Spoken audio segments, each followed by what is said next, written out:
The Room Next to Mine, Chapter 2. James woke late the next morning, the light already strong through his thin curtains. He rubbed his face, still tired, the memory of that brief glimpse the night before returning in quiet flashes. The hallway light off, steam curling from the bathroom, and then Jack moved through the apartment so casually, like he belonged there. That glimpse of his bare back, damp from the shower, still burned behind James's eyes. He stepped into the bathroom, mind foggy, and nearly stumbled when he saw it. A dark grey gym t-shirt, damp with sweat, draped over the laundry basket. Jack's t-shirt. He could still see the faint outline of his shoulders in the stretched fabric, the way the sleeves curled in slightly at the edges. James hesitated. His hand hovered over the shirt like it might burn him. Then, almost before he could stop himself, he picked it up and brought it slowly to his face. The scent hit him all at once, warm, faintly salty, laced with soap and something unmistakably Jack. His chest tightened. He didn't know why it made him feel this way, why the smell wrapped around his ribs like a memory he hadn't lived. But it did. He dropped the t-shirt back on the basket as if it had shocked him, heart hammering, cheeks flushed. What the hell is wrong with me? James wandered across a quiet part of campus later that afternoon, his hoodie pulled up, headphones in, but no music playing. The silence in his ears mirrored the churn in his chest, thoughts looping in restless patterns. He should have taken the main path, but he wasn't in the mood to see people, to pretend he was fine. The sun had dipped behind a cloud, casting a dull grey light over the empty walkway ahead. He didn't even notice the two older students until they stepped directly into his path. Their eyes were cold, their mouths twisted into sneers that made James's stomach twist. "Lost, pretty boy!" one of them spat, his voice oily with mockery. Before James could react, a rough shove hit his shoulder, sending him stumbling sideways. He tried to skirt around, not wanting trouble, but the second boy stuck out a foot with perfect timing. James tripped. The pavement rose fast, unforgiving. He hit the ground hard, elbows scraping, breath knocked clean from his lungs, laughter. Then a thud, a sharp kick slammed into his ribs.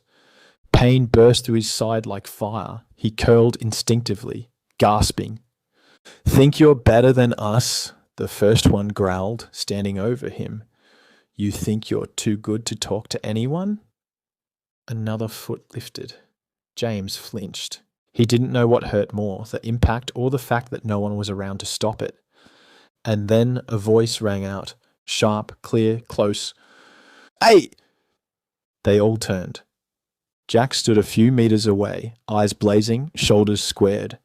His fists were clenched, his stance low and firm, like a spring wound tight. There was something in the way he stood, still, contained, dangerous, that made even the bullies pause. "Leave him," Jack said, voice flat and unwavering. One of them scoffed, taking a step forward. Jack stepped forward too, just once, fast and sure. His foot slid across the pavement with practiced ease, like someone who knew exactly how to move. "This is your last chance."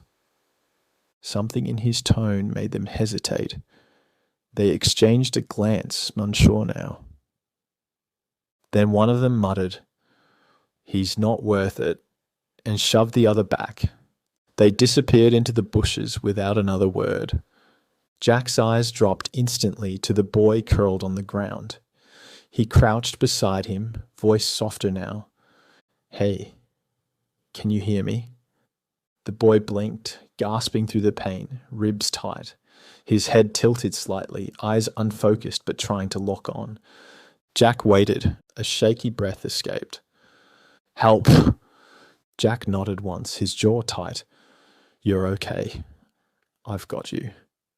And for the first time in days, neither of them felt entirely alone. Jack's arms slipped under James's shoulders, lifting him carefully. James tried to stand, but his legs gave out. Jack caught him with a grunt, steadying him against his chest. He was shocked by how light James felt. He smelled faintly of sweat and campus dust, and something in Jack's chest clenched unexpectedly. "I've got you," Jack whispered, almost to himself. He half carried, half walked James across campus. People stared. Jack didn't care. He barely noticed them. All he could focus on were the shallow, uneven breaths against his shoulder and the weight of James's body leaning into him.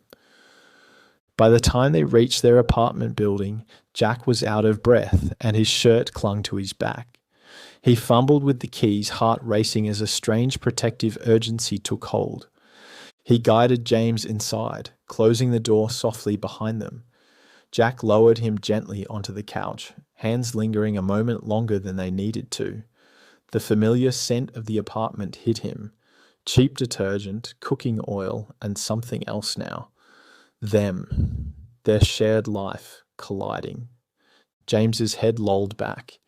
His eyes fluttered open. They locked with Jack's. "You live here?" James mumbled, slurred but casual, like he was confirming something he already half knew. Jack blinked. Yeah. James smiled faintly, chin tipping toward the hallway. "I do too, right there." Jack stared, his stomach dropped. "You what?" He followed James's gaze to the second bedroom door. The toothbrush in the bathroom, the extra towel, the signs had always been there. The stranger he kept noticing around campus was the same person living behind that wall. "You live here?" he echoed, stunned. James gave a small nod, already slipping toward unconsciousness. Jack stood frozen. He couldn't seem to process it. Every time he'd seen James from afar, every glance and thought had been aimed at someone already sleeping meters away. He looked down at James now, curled slightly on the couch, breathing soft and shallow. A bruise had already begun to darken along his jaw. Jack sat on the arm of the couch, staring at him, a million questions spinning through his mind, but none of them came out. Only one thought stuck. He was here, and had been, all along. James stirred faintly, brows pulling together. Jack leaned down, voice low. "Hey, you and me?" "What's your name?" "James." Jack gave a soft nod. "I'm Jack." James's mouth twitched into something like a smile, though his eyes stayed closed. Jack stood and moved to the bathroom, returning with a small towel and a first aid kit. He knelt beside the couch, dabbing gently at the forming bruise on James's cheek with the damp cloth. James flinched slightly, but didn't pull away. "That feels nice, Ike," he murmured. Jack's hand slowed. "I'll be careful." He worked quietly, patching a small scrape on James's arm, adjusting the blanket to cover him better. Jack wasn't sure why he felt so protective, only that he did. When he was done, he sat back on the floor beside the couch, arms draped loosely over his knees. James's breathing had already evened out, but Jack stayed there a long time listening, just in case. Sunlight crept across the living room floor, landing on James's face. He stirred, groaning softly. The ache in his ribs flared as he shifted, pulling him fully awake. He blinked into the morning light and found Jack sitting across from him, perched on the edge of the coffee table, elbows on his knees. His blonde hair was a mess, and there were deep shadows under his eyes like he hadn't slept at all. "You okay?" Jack asked, voice low and rough. James swallowed. "I think so," he croaked. A silence stretched between them, thick but not awkward. They just looked at each other, the weight of everything unspoken sitting gently in the space between. "So," James finally said, voice softer, "we're roommates." Jack's mouth tugged into a tired smile. "Yeah, looks like we are." James let out a breath, part laugh, part disbelief. "That's mad?"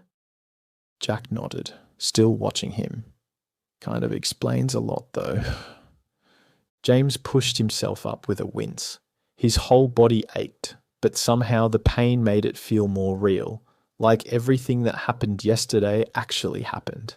I kept wondering who kept moving my towel, he muttered. Jack let out a quiet laugh.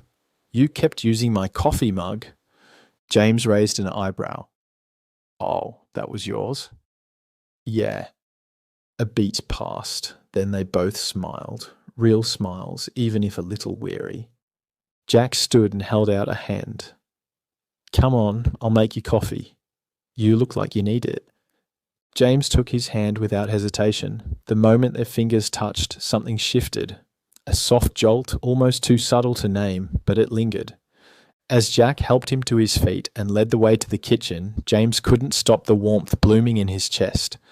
Whatever this was, it was only just beginning. Jack moved around the kitchen with quiet ease, pulling mugs from the cupboard and setting the kettle to boil. James perched on a stool at the bench, arms folded loosely, watching him with tired but curious eyes. For a long moment, neither of them spoke. Only the soft tick of the clock and the hum of the kettle filled the silence. Then James cleared his throat. So, how long have you known? Jack glanced back. That we're living together. James nodded. Jack shook his head slowly. Not until last night. I thought my roommate was some kind of ghost. Things moving, dishes disappearing, hoodies I didn't remember buying. James let out a quiet chuckle that ended in a wince. Same here. I thought I was going mad. I'd hear noises and blame the plumbing. The kettle clicked off. Jack poured the water into 2 chipped mugs and pushed one across the bench. Their fingers brushed briefly. Neither pulled away. I saw you, James said after a pause, voice soft. On campus, a few times. At the library, the gym, I kept noticing you. Jack's eyes met his. I noticed you too. Silence followed, but it felt full, not empty. Every glance, every flicker of eye contact felt like a word left unsaid. James looked down at his coffee. It's strange, isn't it? Living together all this time without knowing. Jack leaned against the bench top, arms folded. But I guess I sensed to someone, not just the missing things. I mean, it never really felt like I was living alone. James nodded slowly. The night before last. I saw you, you didn't see me. You were walking from the bathroom. Jack blinked. Oh! His cheeks reddened. Right. James gave a sheepish smile. Just your back. But I knew then. Jack rubbed the back of his neck, clearly flustered. Guess I should have used the towel properly. James laughed, a real one this time, small and surprised. I didn't mind. Their eyes met again, and the air between them shifted just slightly.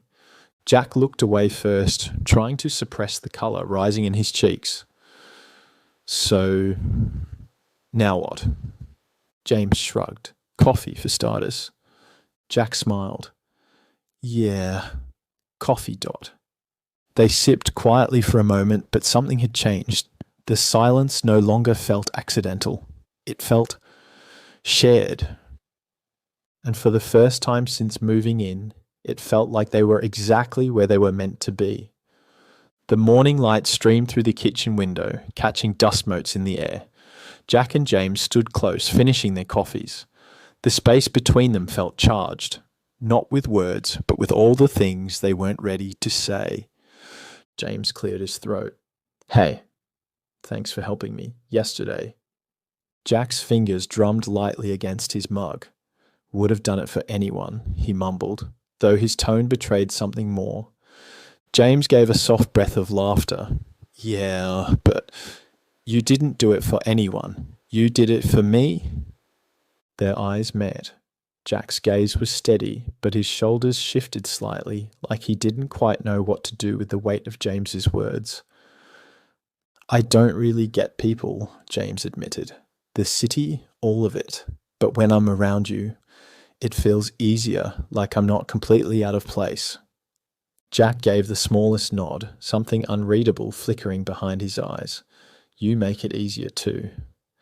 Another silence stretched, but this one was softer, warmer. James stepped away from the bench, then paused and turned. We should hang out. As mates, I mean, not just passing each other in the hallway.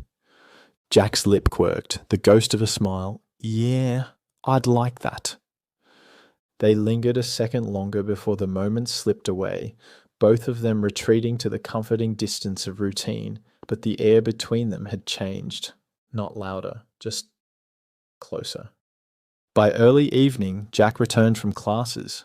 James, still sore, was curled on the couch with a blanket. Jack dropped his bag and smiled faintly. "How are you holding up?" he asked. "Not bad." "Bruises are getting colourful, though," James replied, wincing. "Didn't think my first week at uni would end like this." Jack chuckled softly. "Could be worse. You could be alone." James looked at him for a long moment, then nodded. "Yeah, I'm glad I'm not." They put on a movie, something forgettable. Neither of them really watched it. Jack sat close, their arms brushing now and then. Eventually, James leaned back, resting his head lightly on Jack's shoulder. Jack stiffened for a moment, then relaxed. The credits rolled. Neither moved. The flicker of the TV painted their faces in pale light. Jack's hand hovered, then settled lightly on James's arm. James didn't flinch. They stayed that way, breathing in sync, saying nothing. "You know," James whispered, "I don't usually let people in." "Not really." Jack's voice was quiet. "Me neither." James tilted his head slightly, glancing up at him. "But I feel like I can with you." Jack swallowed, his eyes dropping briefly to James's lips. "Same here," he said softly. Silence settled, but it wasn't empty. They sat together until sleep started to pull at their edges. Jack shifted, glancing at James. "You should rest," he murmured. "Stay," James whispered back. "Just until I fall asleep." Jack hesitated, then nodded. He stayed on the couch, their shoulders almost touching. He watched as James's breathing slowed and a calmness settled over his face. When dawn's light crept through the curtains, Jack gently pulled the blanket higher over James before retreating to his room. Neither of them knew what this was becoming, only that neither wanted it to end.